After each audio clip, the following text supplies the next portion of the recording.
Coming to you from a cozy little condo high atop Old Fourth Ward, Atlanta. Welcome to The Ron Show on America One Radio. Here's your host, Ron Roberts. As we start another week where we should have a vice presidential candidate named to run alongside Kamala Harris, the presumptive, or have we counted the delegates? I think we did a virtual roll call. The convention hasn't happened yet. So anyway, Kamala Harris is going to be the Democratic Party nominee. And she will name a vice presidential candidate, I believe, tomorrow with the first appearance in Philadelphia, which has a lot of folks thinking Josh Shapiro, governor of Pennsylvania. But that's, I don't know, that's a little too on the nose, isn't it?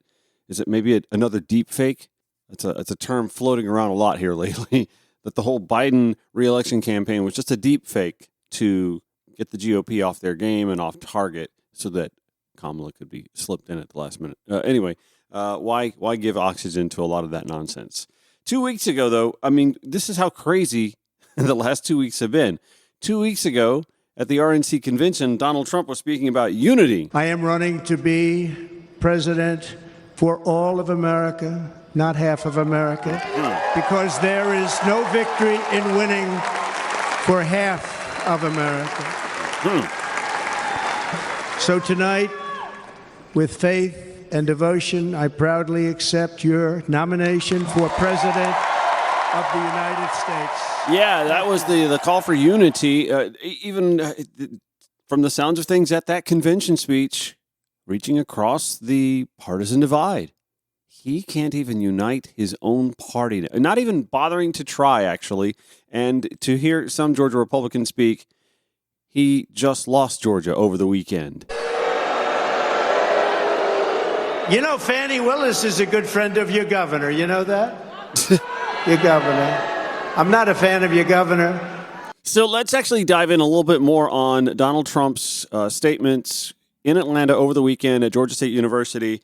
And by all accounts, and your eyeballs, you can see that Kamala Harris packed that convocation center while Donald Trump's rally fell well short of that. And he, of course, blamed the university. But we'll dive into that in just a little bit. I want to zero in on, because I'm sorry, I'm not gonna deny this. I enjoy him attacking within his own party and the awkwardness that brings. I mean, let's just call it for what it is. Donald Trump may be the greatest weapon against the Donald Trump campaign that the Democrats could ever ask for. Let me give you the bad news. It's that for whatever reason, Brad Raffensperger and Brian Kemp,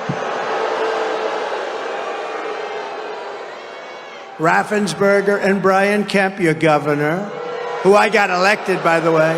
If it wasn't for me, he would not be your governor. I think everybody knows that. He's a very disloyal person, isn't he? Very disloyal. But these two are doing everything possible. Plus, your attorney general would like to see him show up and do something. Right? I mean, look at the love and adulation and applause, because this is like a poll. This is like a poll. We have thousands of people. That's better than going out and paying $500,000 to have some pollster go out and poll 212 people. Look at this. Look at the love they have for Janice. That's what people want. They want to have honest elections, and they want to have strong borders. You know? Very simple.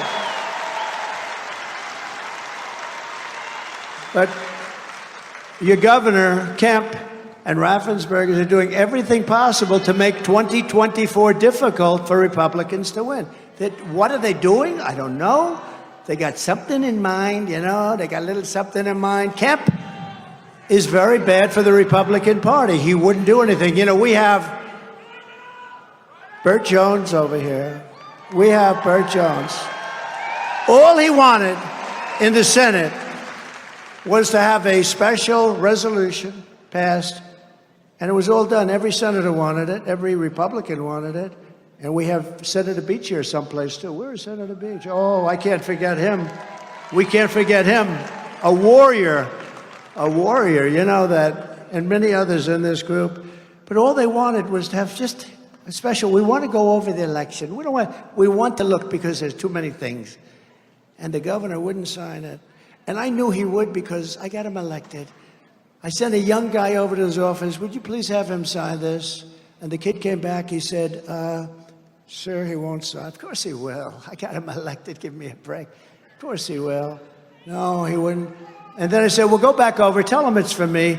It's a good thing, not a bad thing. They want to look into possible election fraud. Wouldn't you say, Senator, that's a good thing, right? They want to look into election fraud. Comes back, sir, I said it was for you. This was a few years later, after I won him the election. Don't forget, I endorsed him, and you had a very good man, Casey Cagle, your lieutenant governor. He was going to win easily. And David Perdue, where's David? I love David, but that was his only mistake. He said, sir, would you endorse a friend of mine, Brian Kemp? I said, who's Brian Kemp? He said, he's a friend of mine, sir. And Sonny came too. This was probably the only mistake of David's life. That was a beauty, David. Thanks, David, I appreciate it. And I endorsed this guy. He was like way down on the list. He was doing terribly. And he immediately, my endorsement means a lot, and I'm very careful with it. And I endorsed him, and he won in a landslide. And then he said, I can't beat Stacey Abrams. I can't beat her. She's going to be too tough. And she felt that too, by the way. She still feels it. She's constantly saying she won the election. She can say it, but I'm not allowed to say it. I'm not allowed to say it. And Michaela, I love you, Michaela. I'm in love with Michaela. Please explain that to Melania. Please explain that to our First Lady. You're fantastic. Now, you are a special person. But I endorsed him, and then she said, I can't beat Stacey Abrams. He said that, and his wife said it too. I said, well, you won the nomination, so let's do some big rallies. And I did them out at an airport, massive rallies, 55,000 and 52,000. There may have even been a third, I don't know. I remember 2 monster rallies. And I said, you're going to win. He said, I don't think so, sir. I said, no, you're going to win. I'm telling you, I can tell the vibe of the people. I'm like, I think, David, 287-0 in the last 12 months with endorsements. People respect my endorsement, and I respect them, and I love them. I love them. But, so I did these 2 big rallies, and he won. He did win. He won by like 2%. And his wife looked at me and said, thank you, sir. We'll never, ever be able to repay you for what you did. You got my husband the nomination, and then we beat somebody who was unbeatable. She was, in theory, unbeatable. She was the hottest politician in the country at the time. Democrat politician, I would say I was hotter because I was president. So I was hotter than I'm only kidding, Marjorie. I'm only kidding. Although maybe I'm not kidding, actually. No, she was like the hottest, certainly the hottest Democrat politician in the country. No, he's not kidding. And she was going wild for years. She's still going wild. She can't even believe it. But I got him by doing massive rallies. And I really worked hard. He's the most disloyal guy I think I've ever seen. I'm loving this, y'all. This is awesome. But think of the wife. Uh-oh. We can never repay you for what you've done, sir. Sure. We could have never won. And now she said 2 weeks ago that I will not endorse him because he hasn't earned my endorsement. I haven't earned her endorsement. I have nothing to do with her. Somewhere he went bad. And you know what? Your numbers in Georgia are very average. Your crime numbers, your economic numbers, all of your numbers, you're very average. You can do a lot better, and you'll do a lot better with a better governor. This is amazing. You can do a lot better, just so you understand. Oh, my God, this is awesome. But I don't want her endorsement. I don't want his endorsement. I just want them to do their job for Georgia. And you know what? He's the governor. He ought to support his Republican Party. Because if he doesn't have his Republican Party, I could tell you where he came from, and it wasn't good. And you have a great leader of the Republican Party right here. Stand up, please. He has done an unbelievable job. And he has to work like hell with a governor that doesn't help him. And Raffensperger ought to make sure that the vote is honest. And they don't want the vote to be honest. In my opinion, they want us to lose. That's actually my opinion. And we can't let that happen. Because if we lose Georgia, we lose the whole thing and our country goes to hell. Because we can't have her be president of the United States. She's grossly incompetent. We can't let that happen. They're the ones, don't forget, who got Fonnie Willis and her lover boy boyfriend all jazzed up. This guy, the governor, you know what? she's an embarrassment to the state of Georgia. He's the governor of Georgia. He ought to do something. Many, many people, their lives have been, forget about me. Many people, I'm used to it. It's true. I'm used to fake crap that goes on with these politicians.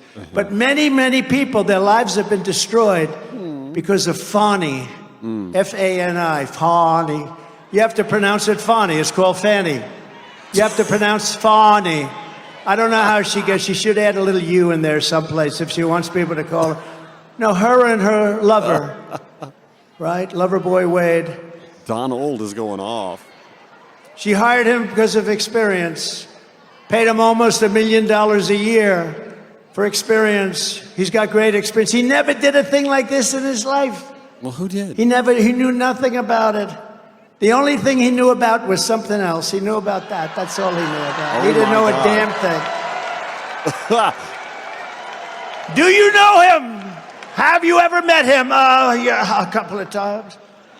You ever see the phone records, phone calls being made at 3 o'clock in the morning, like every single night, phone call from her house?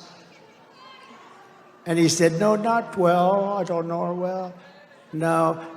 And this governor, I assume, I don't know, he could straighten it out because his state has become a laughingstock over it. This is delicious. And you know what? I love this state. I won this state twice, in my opinion. Once I won, and I did much better the second time. Oh, okay. And Bert knows it, and Beach knows it, and everybody else knows it. Herschel Walker doesn't know it. He could have ended the travesty with a phone call because I did nothing wrong, and neither did all of those good people that are being persecuted. People in their 80s, they signed something, because they see what's going on. I guarantee if I took a vote of this audience, if I said, what do you think? I won't do that. They'll come and indict you if you say that, right? Now, they can say it. Stacey Abrams can say that she won the election, is fine. But if we say we won the election, and we did, that's not fine. We can't do it. Hillary Clinton is still complaining about the election, even though she called me up that night and conceded. There she did. But Hillary Clinton is constantly complaining about it. Nothing happens to her. We have two sides of justice, and we can't do it anymore. We have to get back to making America great again. We don't have time for this nonsense. But yet he did have lots more time for this nonsense. I'll give you more of it, too. Delicious stuff as Donald Trump implodes, self-immolates, turns on his own party at the state level. And by the way, some of the claims about what Brian Kemp isn't doing or what Brad Raffensperger is or isn't doing to cost them the election is kind of baffling when we've got a voter cancellation website that is coming under constant attack from voting rights advocates, but actually also seeing the voter registrations of even Republicans easily able to be removed. By the way, Marjorie Taylor Greene's voter registration came under attack from this voter cancellation website that Brad Raffensperger and the Secretary of State's office rolled out just a week ago. I mean, maybe that's what Donald Trump's talking about. ProPublica reporting Georgia's new voter cancellation portal has already suffered 2 security breaches that expose voters' data. Now, election officials have confirmed to ProPublica that the registrations of prominent Republicans, including Marjorie Taylor Greene, have been targeted. Will the Secretary of State's office shut this voter cancellation portal down? Did Donald Trump even bring it up? Which is all just too interesting because the Georgia Elections Board, by the way, is meeting today, tomorrow, Wednesday, I believe as well, so that some of the MAGA Republicans who are pushing back, the Joe Rossies, who are pushing back against the outcome of the 2020 election, still talking about this, are trying to make the case that the Georgia election was stolen from Donald Trump. Here's the thing. Even at this point, if they somehow miraculously found that there was a 15,000 vote swing of some sort from an autopsy done 4 years after the fact, Donald Trump still doesn't win the White House. Yeah, Georgia wound up not mattering. I mean, look at the electoral map. It wound up not mattering who Georgia's electoral votes went to. Joe Biden won by, was it 74? 74 electoral votes, I believe. And Georgia has 16. I mean, that's a 32-vote swing, but it still wound up not mattering who won the state of Georgia, which makes it all the more delicious, in my mind, that Donald Trump is still so hung up on berating Brian Kemp and Brad Raffensperger, who in normal political cycles would be rising stars within the GOP. Instead, Donald Trump came to town before a 75% full arena, we'll get to that too, to attack the governor, who, by all accounts, is either a 2026 potential Senate candidate or is himself eyeing 2028 and a run for the White House. All right, so we've got more of the Donald Trump rally ramblings and some thoughts on them when the Ron Show returns on America One Radio. Show notes always provided to you with each episode at ronshowatl.com. Follow the Ron Show on Facebook, and you'll see when I share those at ronshowatl. Also on the Twitter X platform, Threads, Instagram. Doug Bach-Clark with ProPublica filing this on Saturday. Friday, 4 days after Georgia Democrats began warning that bad actors could abuse the state's new online portal for canceling voter registrations, the Secretary of State's office acknowledged to ProPublica that it had identified multiple such attempts, including unsuccessful efforts to cancel the registrations of two prominent Republicans, Representative Marjorie Taylor Greene and Georgia Secretary of State Brad Raffensperger. The confirmation of the attempts to misuse the portal follows separate discoveries by the Associated Press and The Current that the portal suffered at least two security glitches that briefly exposed voters' date of birth, last four digits of their social security numbers, and their full driver's license numbers, the exact information needed to cancel others' voter registrations. Mike Hassinger, a spokesperson for Georgia's Secretary of State office, said the state had been monitoring cancellation requests for abuse, and that's how it spotted the ones targeting Greene's and Raffensperger's registrations. Here's what's so crazy about this. The office of the Georgia Secretary of State has plenty else to do, especially now that we're within a 100-day window of a general election. For example, they could look at, using marked paper ballots instead of sticking with the Dominion voting system that is susceptible to being hacked as well, thanks to several breaches, notably one, the Coffee County breach in 2020, 2021. So now they've unrolled unrolled this portal for folks to cancel their own voter registration if they moved out or moved away from the state. Because, when you're moving, that's high mind, right? Oh, yeah, don't forget, let me forward my mail. Oh, and cancel my voter registration.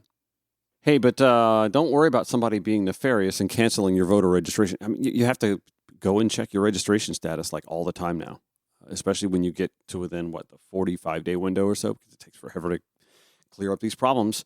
Fear not, though. We should not be worried, because that same spokesperson, Mike Hassinger, assures us that additional protections for less high-profile voters include warnings on the portal that abusing it could be a felony. Could. Not is, but could be a felony. He also says features built into the website to prevent a single user from submitting multiple cancellations exists, reviews of requests by county election workers, and a postcard that alerts voters. A postcard. Do y'all know how hard it is to get mail in and around Atlanta right now because of the Union City processing facility that the USPS has bungled? I mean, we've covered that at length too. So it's a postcard by snail mail that's going to help us know that someone may have canceled our voter registration. Anyway, Hassinger said those safeguards make it extremely difficult to successfully cancel someone else's voter registration. Can this site be used to cancel a legitimate voter's registration? Hassinger said yes, in the same sense that it is possible to win a lottery without buying a ticket. The wind could blow the winning ticket into your pocket. Not likely, he says, but theoretically possible. Max Pflugerth with Fair Fight Action chimes in. Instead of apologizing and working to fix the problem, Brad Raffensperger is denying it exists. If the Secretary of State won't do what it takes to protect Georgians and their voting access, advocates will do everything we can to ensure voters have the information needed to register, cast a ballot, and have their vote counted. And if I could highlight, let me grab the highlight pen here for you. If I could do this, this is the thing that I think stands out the most in this article. The official X account for Georgia Senate Democrats posted that the voter registration cancellation portal, quote, empowers conspiracy theorists and other bad actors to deny Georgians the right to vote. In response, one commenter replied with the birthdays of Republican officials, including Green and Raffensperger, noting lots of people have their birthday in the public domain. One user posted, overwhelmed them with canceled well-known Republican registrations. Hey, now, I wouldn't suggest that because, as I mentioned just a few minutes before, trying to remove someone from the voter rolls that isn't you could, not isn't, but could be a felony. It says so on the website, so that ought to stop you cold in your tracks, right? Submitting false slates of electors could be illegal too. Storming the Capitol could be illegal too. Did it stop folks from trying it? Back after this, The Ron Show on America One Radio, AmericaOneRadio.com, or wherever you podcast. Broadcasting 5 days a week to make common sense common again. This is The Ron Show on America One Radio.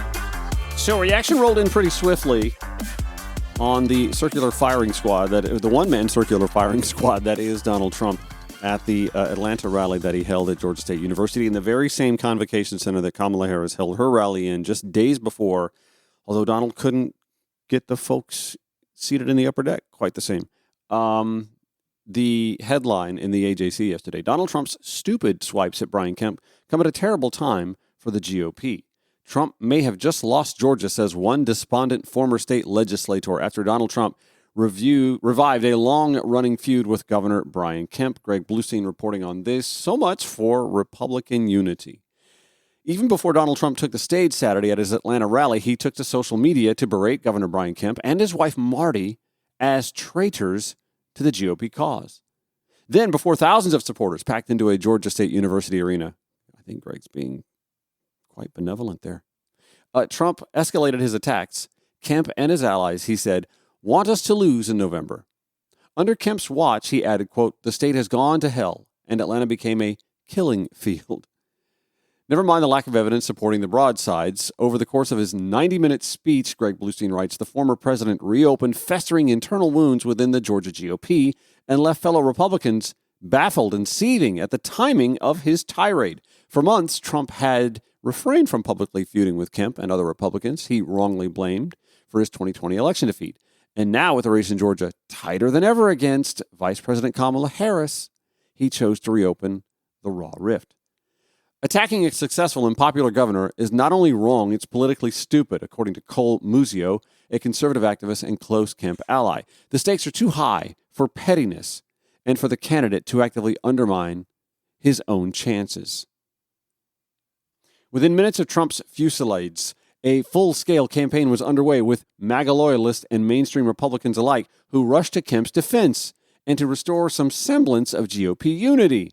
Bluestein writes, I wish there was less focus on Governor Brian Kemp. He's been part of the MAGA solution, said State Representative Steve Saines from Woodbine. Kamala Harris is the threat. That's the Georgia message that will bring us back to full red. Martha Zoller, we know her from Fox 5 TV's The Georgia Gang. A conservative commentator could only cringe at what she described as a massive miscalculation. Enthusiastic Democrats are closing ranks around Harris, that is true, and senior Republicans worry they need Kemp and his potent political network more than ever. Zoller saying, Trump is under the misconception that MAGA Republicans are a majority of the electorate. That is Martha Zoller, conservative pundit, saying that. Trump is under the misconception that MAGA Republicans are a majority of the electorate. And he is alienating people instead of bringing them together. Scrolling on down in this article, which, by the way, you'll get in the show notes at ronshowatl.com, Kemp, for his part, worked to lower the temperature by repeatedly affirming his support for Trump after he secured the nomination. More recently, he eased tensions with the pro-Trump Georgia GOP and traveled to Milwaukee to reinforce his support for the GOP ticket. But on Saturday, the divisions exploded back into the spotlight. Trump's allies said he was infuriated by reports that Kemp planned to skip his rally. The governor hasn't attended one since 2020, as Bluestein reminds us, and that Marty wrote on her husband's name rather than vote for Trump in the presidential primary. You can do a lot better, and you'll do a lot better with a better governor. This is You can do a amazing. lot better, just so you Oh understand. my God, this is awesome. But I don't want her endorsement. I don't want his endorsement. I just want them to do their job for Georgia. And you know what? He's the governor. He ought to support his Republican Party. Back to Bluestein's AJC reporting on this. It was clear there was no papering over the blowback. Some were despondent that Trump had unearthed fissures that once seemed healed, or at least sidelined at precisely the wrong time. A lot of Republicans like me might just decide not to vote at all in the presidential election because of stupid antics like tonight. That's Alan Peake, a former Republican legislator. Trump may have just lost Georgia.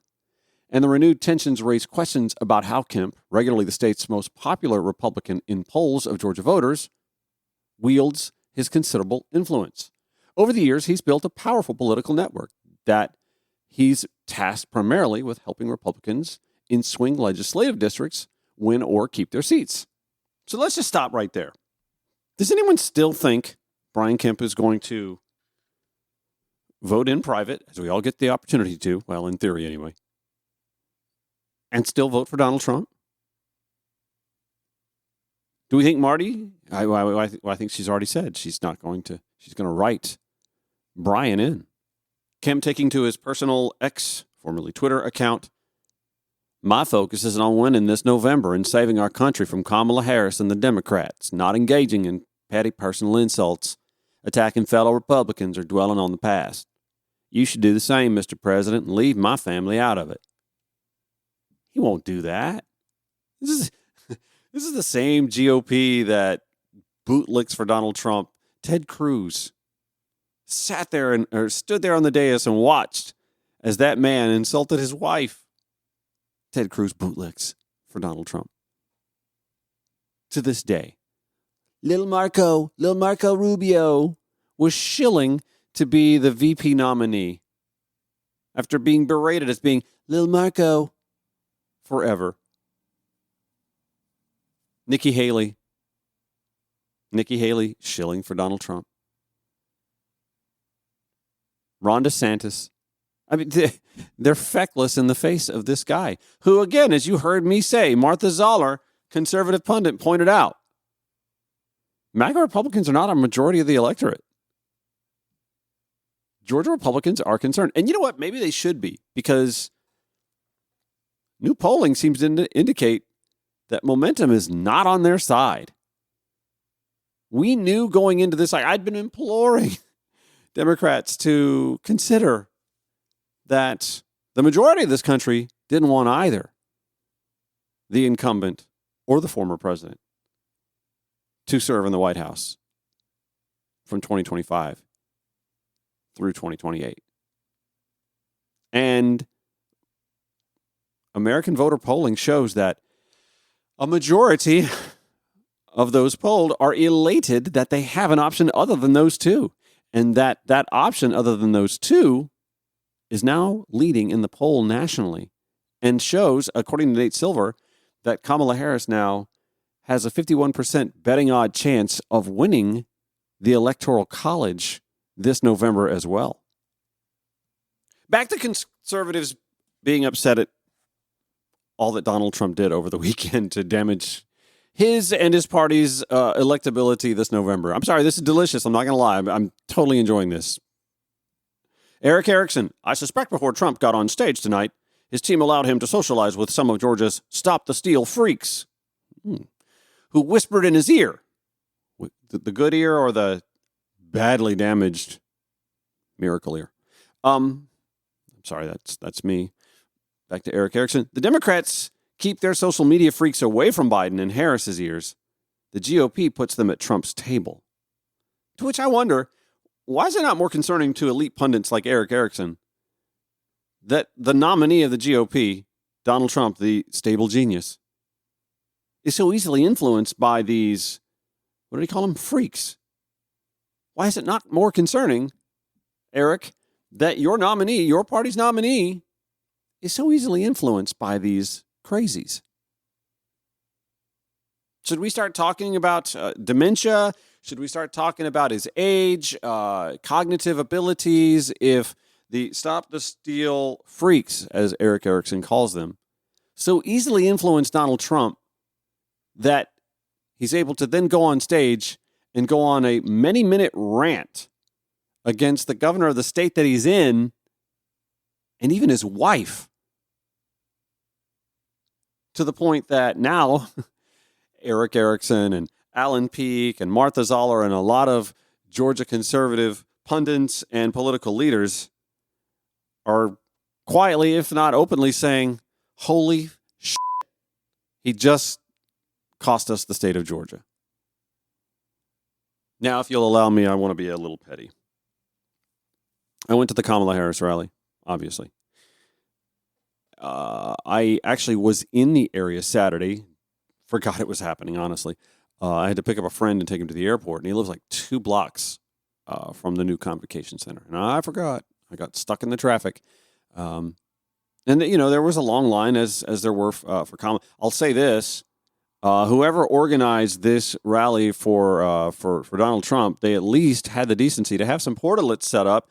Not that I needed it, but it would have been nice to have had that. That was the only noticeable difference I saw, honestly. I'm not going to sit here and gauge crowd size from outside the venue. I did see a ton of merch. Oh my God. MAGA Nation, y'all love your merch. It was like rolling outside of a college or professional basketball game or football game, if you want to throw in the outdoor venues. You know how you go to a Hawks match, a Hawks game or maybe a Falcons game at Mercedes-Benz, and you've got the folks who are selling the not licensed merch outside the venue, set up on temporary. Yeah, man, lots of that crap. Man, they love their merch. I'll give them that. But I managed to get through, and I picked up my friend and took him to the airport. All good. So I can't speak, but it wasn't so bad that I was just stuck as tens of thousands were waiting to get into the venue. That's not what happened at all. But Donald Trump spent a lot of time on the platform there in the middle of the venue, himself seeing that he had a lot of empty seats in the same venue that Kamala Harris filled, and lashed out at Georgia State University. I don't know what you're doing. Let the people come in. They're standing outside, thousands of them. How does he know that? Come in. How would he know that?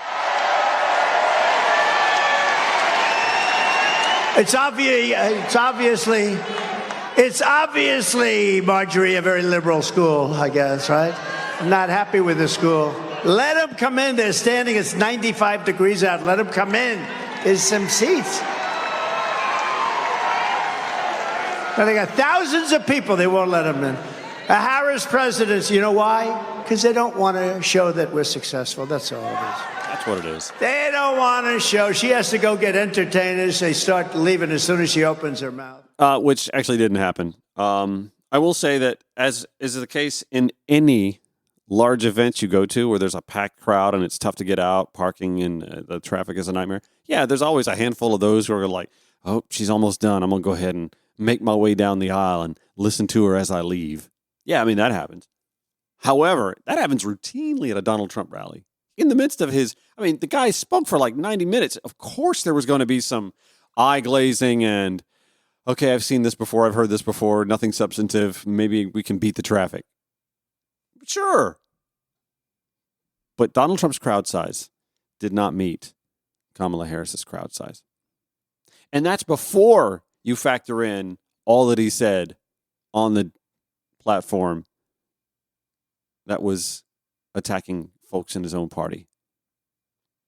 I also, by the way, this is, not surprising. Disheartening? No, I'm not. I'm just not at all surprised.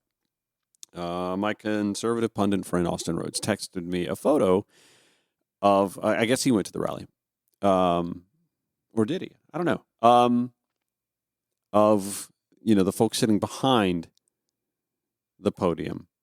They always like to put folks behind the podium. You always, this is like politics 101. You always put folks behind the podium who are going to hold signs and are wearing the right colors and are enthusiastic and kind of give a tableau of what you want folks to see behind you, diversity, etc., whatever. My high school baseball coach, Coach Jimmy Lewis, one of the greats, just won another state championship for my beloved Harlem High School Bulldogs. Back-to-back state championships, by the way. Go Dogs. He was there, wearing a Harlem. It's a red shirt, so it worked. A Harlem Bulldogs t-shirt and giddily at the Trump rally. I'm not surprised. I know Coach Jimmy. I know how he thinks. It's cool. It's whatever. I still think he's one of the best baseball coaches ever to walk the planet. Good people. He's Harlem people, so yes, he's good people. But still. Can I just mention, by the way, of course, Harlem High grad. I had a coach. It wasn't him, but I had a coach who was my social studies teacher, my American history, civics teacher. And I think I wound up teaching that guy more about what I was learning through the book and the curriculum and in some research outside of the curriculum as well. It was an election year, 92. I think I taught that guy more than he taught me. Because Coach so-and-so was my social studies teacher. That's a problem in American politics. Something else that should be concerning for Republicans about their presidential candidate is how easily he can be bought off. Because... And I'm for electric cars. I have to be, because Elon endorsed me very strongly. Elon. Oh, so he can be bought off. He can be bought off. He knows. No, I am for him. I'm for him for a small slice is a slice. But you want to have gas-propelled cars. You want to have hybrids. You want to have every kind of a car imaginable. They want to go all electric. And there's no way you can ever load them up. They call them loading them. You can't load them. We're going to have to spend $9 trillion in the Middle West. You saw they built chargers. Now, a charger is a gas pump with electricity come through. Is that good? I have to also point out, by the way, he kind of got the gas and electric pump thing. You do realize that your gas pumps are powered by electricity, right? They're not powered by gas. All right, one more segment, a little cleanup to do here. This is The Ron Show. Thank you for listening on the American One Radio app, AmericanOneRadio.com, on demand at ProgressiveVoices.com, or wherever you podcast. All right, final 3 minutes of the Monday Ron Show. I think I was scheduled to take this week off, and then Donald Trump said, Kamala Harris just did a rally in Atlanta. I have to do the same rally, same venue. Not the same crowd. So anyway, here I am. So much stuff that I need to get to, and so let's get this last segment out of the way so that I can dive into real estate, which is it's a struggle. The Federal Reserve last week obviously indicating that they may do something in September, but they've been saying that since March. I'm actually starting to think that the Fed, because of their interest to remain non-political, apolitical, that they may just wait till November, which is just awful for the real estate industry. And the UK has already lowered their prime rate, which would lead you to think that indications are we should have done so. I've been saying for 2 months now that the Fed should be proactive on their prime rate to help the economy because I think we're beyond that soft landing that they've been waiting for. Anyway, that's another rant for another day. Let's get to the Daily Beast reporting. Nate Silver says that Kamala Harris now has a slight advantage over Trump. Harris has now taken a slight lead against Trump ahead of the presidential election in November, according to data published by Silver's Substack on Saturday. Zachary Folk with the Daily Beast reporting here. Vice President Kamala Harris has overtaken former President Donald Trump in the race for the presidency for the first time in the calculations of one of the nation's most popular poll watchers, according to a model published by Nate Silver's Substack on Sunday. Say that 5 times fast, and I got through it. One take, baby. Harris has now taken a slight lead against Trump for the presidential election in November, though the election remains a toss-up by Silver's own estimation. Silver's model, which compiles the results of statewide polls and weights them based on reliability, showed Trump polling ahead of the Democratic candidate for most of July, including during the weeks immediately after President Joe Biden dropped out of the race. Harris began to lead the former president on July 31st, according to the data published on Sunday. Harris now leads Trump with a 45.5% of the expected vote compared to Trump's 44.1%. According to Silver's calculations, Harris now has a 50.5% chance to win the general election compared to Trump's 48.8%. Harris also now has a 65.9% chance to win the popular vote. But the predicted electoral share remains close, with the vice president only beating Trump by about 18 votes in the Electoral College. Hey, that's all it takes. Actually, it takes less than that. The same model had independent candidate Robert F. Kennedy Jr. polling at about 5% in the general election. Oh, which reminds me, oh my God, did you have this on your bingo card? This morning, an admission from RFK Jr. that solves a decade-old mystery. And I was like, oh my God, what did I do? And I was worried because my friends were all over that bike. Kennedy posting a video in which he tells Roseanne Barr that he was responsible for a dead bear cub that turned up in Central Park in 2014. I had an old bike in my car that somebody asked me to get rid of it. I said, let's go put the bear in Central Park and we'll make it look like he got hit by a bike. We thought it would be amusing for whoever found it. The incident grabbing headlines at the time, leaving officials scratching their heads, wondering how a bear cub hit by a car ended up in the middle of Manhattan. In the days after the cub was found, the New York Times captured the confusion, writing, "So many questions remain unanswered. How did the bear end up in Central Park? Was there foul play involved? Did she die in the park, or was she dumped there?" So I was going to skin the bear, and it was very good condition, and I was going to put the meat in my refrigerator, and you can do that in New York City. You can get a bear for a roadkill bear. Kennedy explains that somebody else hit the bear in upstate New York, but he didn't want the meat to go to waste, so he put the cub in his car before meeting up with friends in the city, then ended up running late and had to rush to the airport. And I realized I couldn't go home. I had to go to the airport. And the bear was in my car, and I didn't want to leave the bear in the car because that would have been bad. Kennedy says he revealed the prank after details were leaked to the New Yorker magazine. What the actual what? Oh my! For once, I'm speechless. This is the sort of headline that makes me go back to this theory that many folks have, myself among them now, that we're just living in a matrix. Yeah, the Keanu Reeves type. That we're playing, we're pawns in some sort of virtual reality game or something. We're Sims, maybe. And that there's a glitch in the program. What the actual hell? RFK Jr. apparently hit a bear cub while driving, and because in New York, it's, I guess, legal to eat roadkill. I mean, I know it is in West Virginia. I didn't know about New York. He decided to not just leave the thing there, but put it in his car because he was going to process the meat. And then because he was visiting friends in the city and running late to get to the airport, didn't have time to follow through on the... Is that what I'm understanding? And so because he just had to get this carcass out of the car, he decided to stage something in Central Park with the bear carcass, the cub carcass, and a bicycle. Am I following this all right?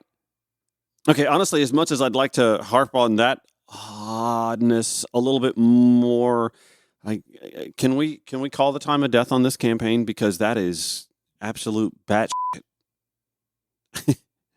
And what is Roseanne Barr doing there hanging out with him anyway?